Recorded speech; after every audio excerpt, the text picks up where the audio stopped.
This is an awareness test. How many passes does the team in white make? Go!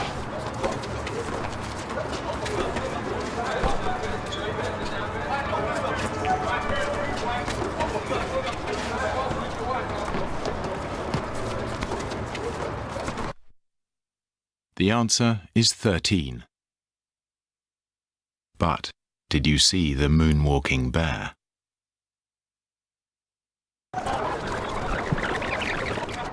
Go!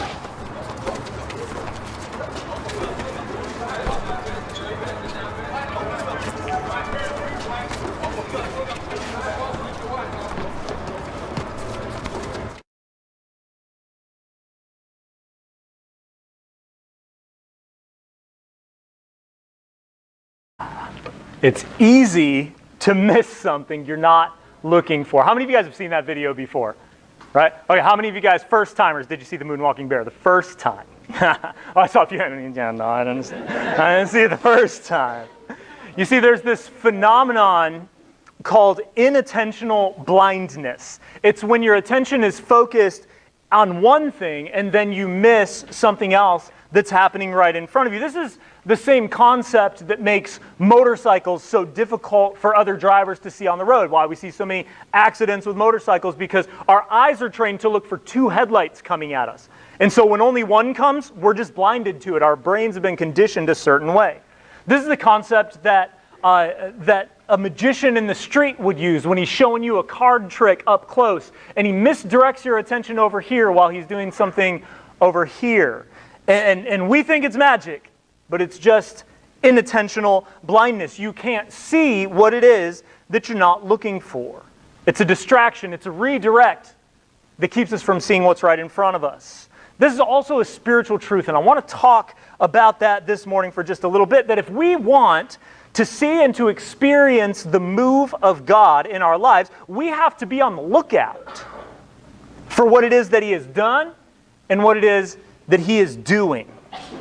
We're in this fifth week of this sermon series, IFTTT. If this, then that. We're talking about the conditional promises of God scattered all throughout the Bible. And we're learning about this concept that my obedience can move the heart of God to action.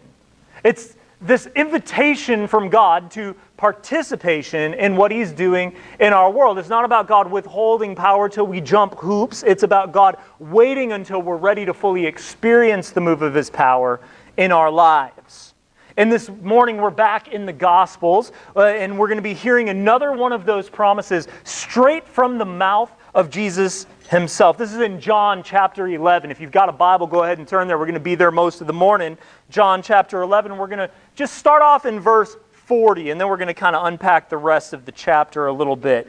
John 11, verse 40, it says, "Then Jesus said, 'Did I not tell you that if you believe, you will see the glory of God?'" If you believe, then you will see the glory of God. This word believe, it's used 8 times in this chapter. Jesus asking people, what do you believe? And if you choose to believe that, what do you think will be the outcome of that? This word believe means to place one's confidence in. Not just to believe that it exists, but to place my confidence in something, in the ability to do something, in the character of someone. That my confidence is now in something outside of myself because I believe in whatever it is that we're talking about. And then there's this word glory. If you believe, then you will see the glory of God. That word is used 3 times in this chapter. And this word glory kind of points to majesty, greatness, kingship, or control. So in other words, what Jesus is saying here is He's saying God rewards the ones who would place their confidence in His kingship and control of their situation. Those who would be on the lookout for the move of God are the ones who are going to be able to witness it. So kids in the room, if you guys didn't notice, we've got kids in the room with us today. We're having our family worship Sunday, and I got something for you kids. You got to be on the lookout this morning. Because you're going to see some letters in the various corners of my slides this morning, and when you do, you're going to want to take those, find them all, and unscramble them. What they're going to do is reveal to you a Bible verse, and you're going to take that and read it to Miss Wendy after service for a prize. Parents, you might want to help your kids out with this a little bit, but Miss Wendy doesn't have prizes for you. I do apologize. They're really cool. They're just going to be for the kids, but you can help them out if they're having a hard time. Look for the letters, unscramble them. Be on the lookout. You'll be rewarded for finding what it is that you're looking for, okay? So this is a simple concept this morning, really. If I would believe, then I will see. If I place my confidence, then I will see the glory, the kingship, the control of Jesus at work in my life. It's a simple concept, but this goes far beyond that sort of like name it and claim it, feel good prosperity preaching. It's not just believe more and then God will do everything that you want him to do. In fact, when I read the Bible and I see stories of the glory of God being put on display, it's most often displayed through the most difficult circumstances in a person's life. That God is given glory when he moves among the destitute, the depressed, the hurting, the broken, those who have to place their confidence in something outside of themselves. That's when we see the glory of God truly revealed. And so this morning we're going to look at one such circumstance. The circumstances surrounding this bold promise that Jesus made. Let's back up to verse 1 of John chapter 11, if you would. Let's read this and you can follow along. It says, "Now a man named Lazarus was sick. He was from Bethany, the village of Mary and her sister Martha. This is Mary, whose brother Lazarus now lay sick, was the same one who poured perfume on the Lord and wiped his feet with her hair." Verse 3, excuse me, "So the sisters sent word to Jesus, 'Lord, the one you love is sick.' And when he heard this, Jesus said, 'This sickness will not end in death. No, it is for God's glory, so that God's Son may be glorified through it.' Now Jesus loved Martha and her sister, Now Jesus loved Martha and her sister Mary and Lazarus." Thank you. "And so when he heard that Lazarus was sick, he stayed there 2 more days. And then he went and said to his disciples, 'Let's go back to Judea.'" All right, now let's look at this a little bit closer for just a minute. So Jesus gets word that his friend Lazarus is sick. This is a family of people that Jesus loves. He loves Mary and Martha. He loves Lazarus. He finds out that Lazarus is sick. And they're terrified. They're calling on him because they know that he can heal. And Jesus hangs out for another couple of days. He's like, "Hey, we're good. It's not going to end in death. It's going to be so that God can be glorified. So let's hang out for 2 more days. And then we'll go." So by the time Jesus arrives, so he waits 2 days, and then he walks however long it takes. By the time he actually arrives, Lazarus has been dead for 4 days. And both Mary and Martha, in verses 21 and verse 32, they say the exact same thing to Jesus when they come face to face with him. They say, "If only you had been there, our brother would not have died." Can you imagine? You call on Jesus, the one that you love and you know loves you. You're in a dire circumstance. You call on him because you know that he is the one who can make that situation better. He waits a couple of days, shows up, and it's too late. And I can only imagine the heartbreak of these sisters to just go, "Jesus, if you would have just come, we know that you can heal. We know that you have that ability. That's why we called on you." And I don't know if you've ever had one of those situations in your life. I've had conversations with some of you and know that you've had these situations in your life, where you've just prayed and you've prayed. And you've sought God and you've begged him to show up in your circumstance, but nothing seems to happen. And day after day, nothing happens. And then God just doesn't show up. And the situation just keeps getting worse. And you just have in your mind, you're just going, "God, if only you would have been here. If only you would have been here." But there's a key question that we need to ask about the way that we come at God in our most dire circumstances. We need to ask, do I really pray for God's glory? Do I really pray for God's glory, or am I praying for my preferred outcomes? Now, the two can seem really similar. Sometimes they're the same thing.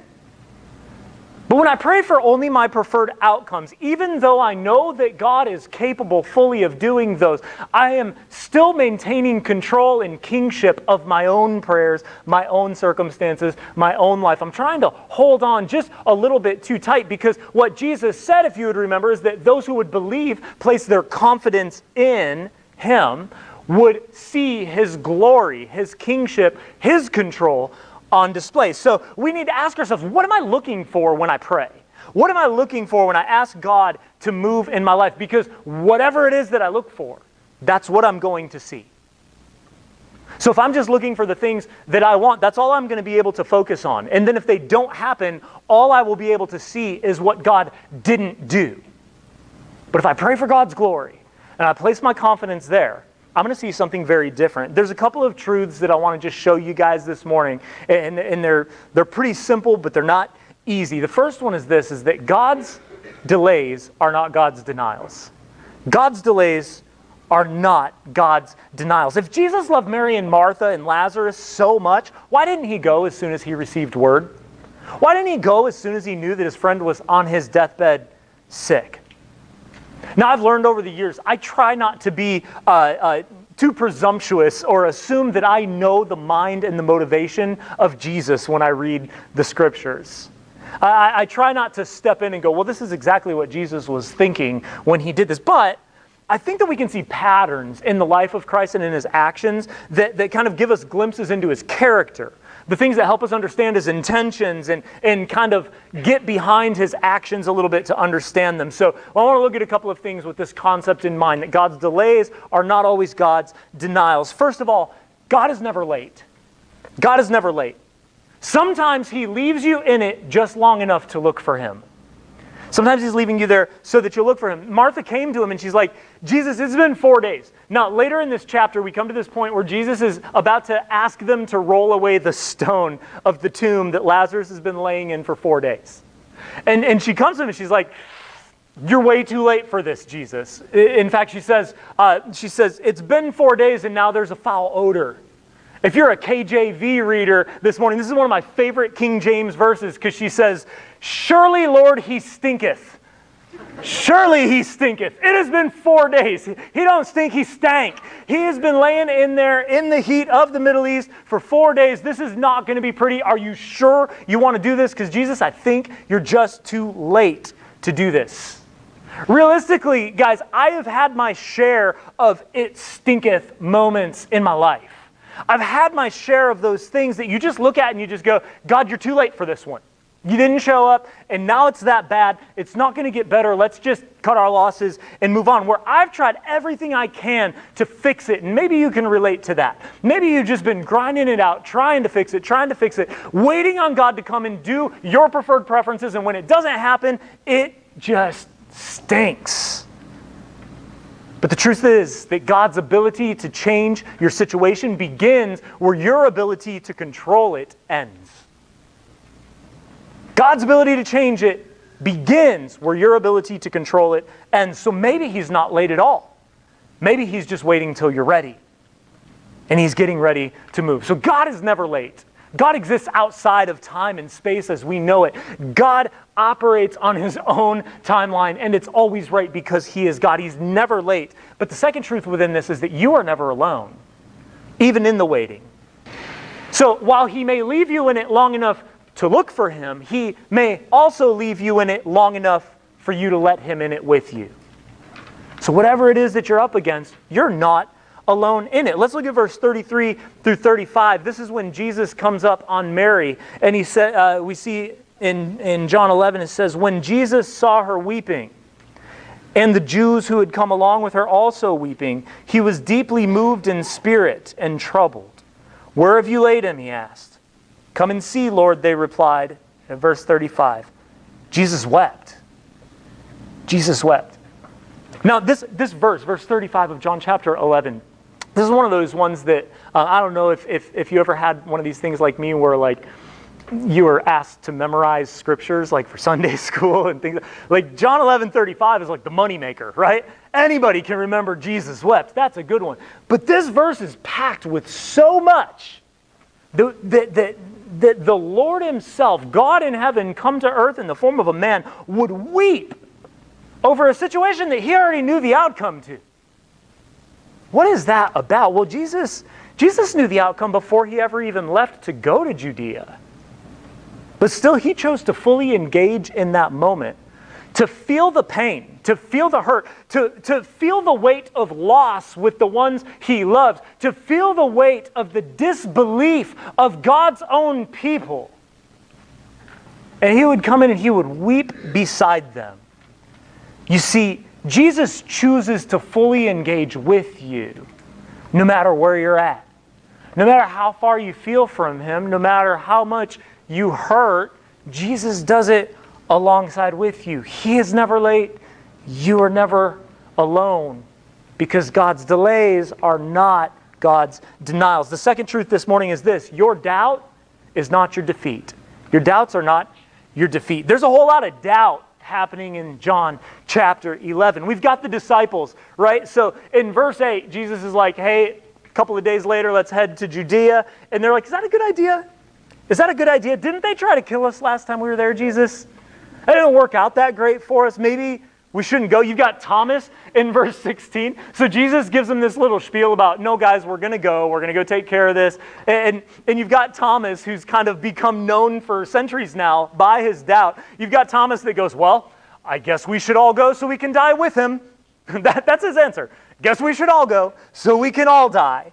And then you've got Mary and Martha when Jesus comes up, and they say, you're too late, Jesus.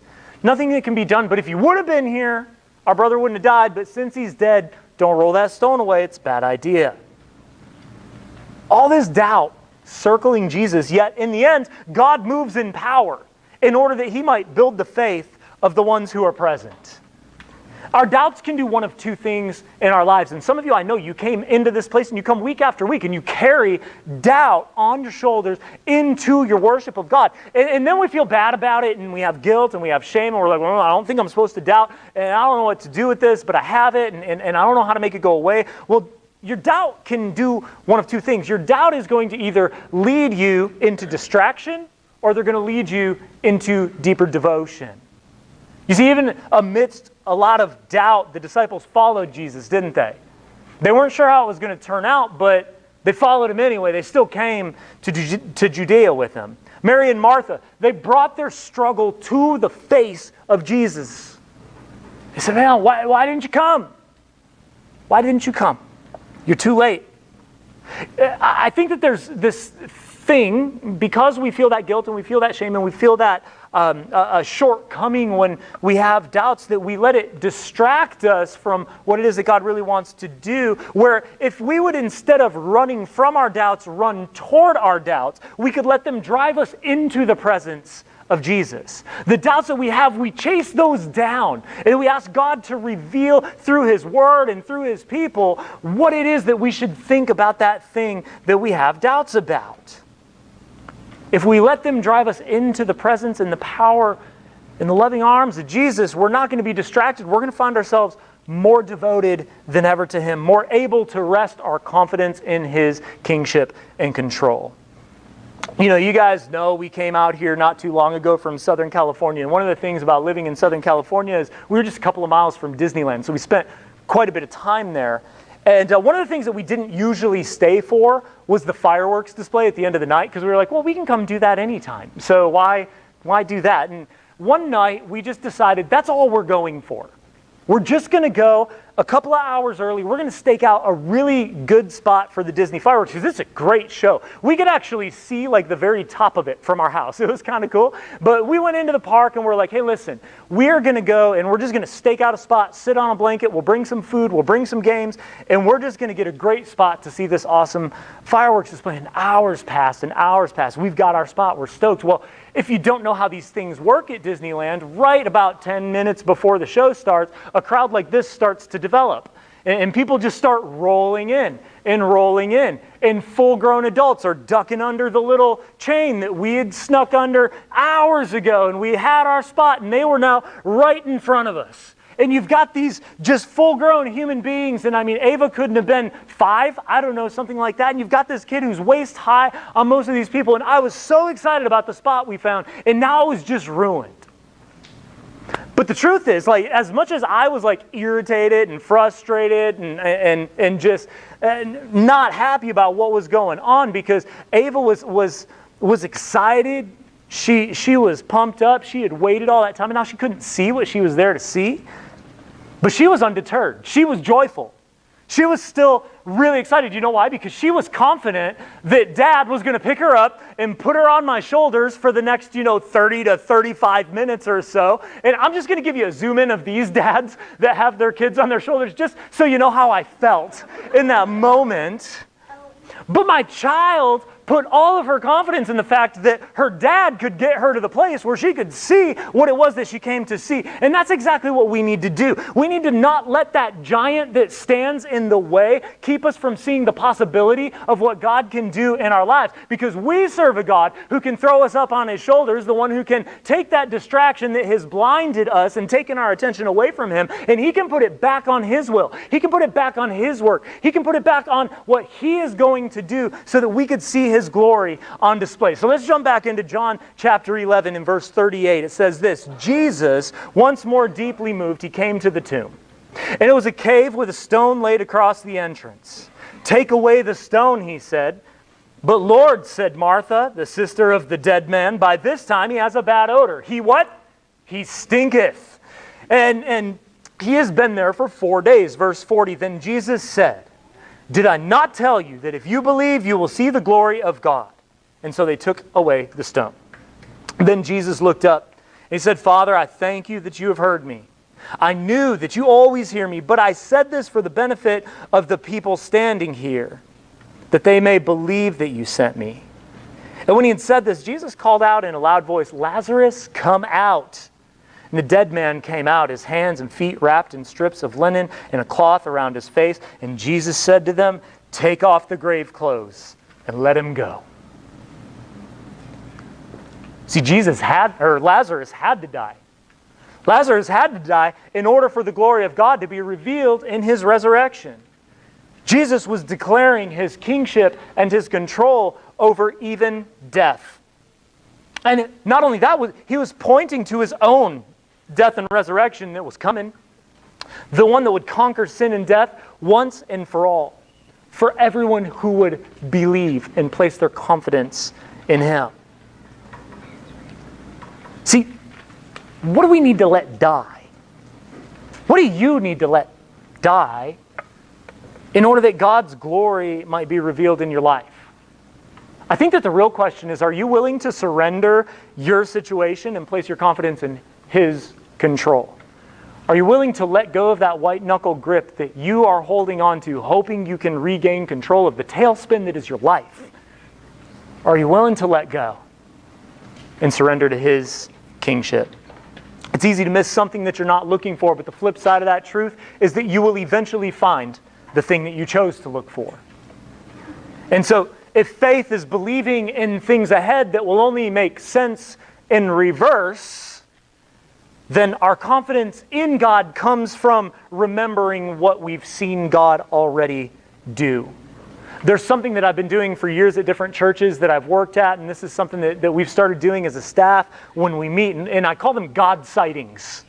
It's evidence of God at work, and it's all about awareness and acknowledgement so that our faith can be built for the next challenge. And so what we do when we gather is we come together and we just go, how have I seen God move in the last 7 days?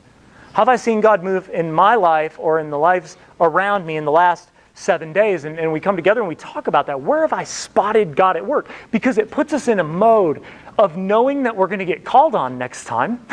So we need to be on the lookout, because the thing you're looking for is the thing that you'll eventually find. So I'm going to leave you guys with that same 7-day challenge. Be on the lookout.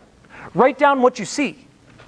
Come back next week ready to share your God sightings during our time of prayer. I would love it if I had to cut my sermon short because too many of you had ways that you have seen God move in the last week of your life that we can share during our prayer time so that it's like 20 minutes long. Not 20 minutes long because Rob got long-winded, but 20 minutes long because we were so busy sharing what we've seen God do in our midst. So 7-day challenge. Be on the lookout, because you'll miss what you're not looking for, but you'll always find what it is that you choose to look for. We're going to come back together and we're going to look at some God sightings, and we're going to let those things drive us this week. So start with what you've already seen Him do.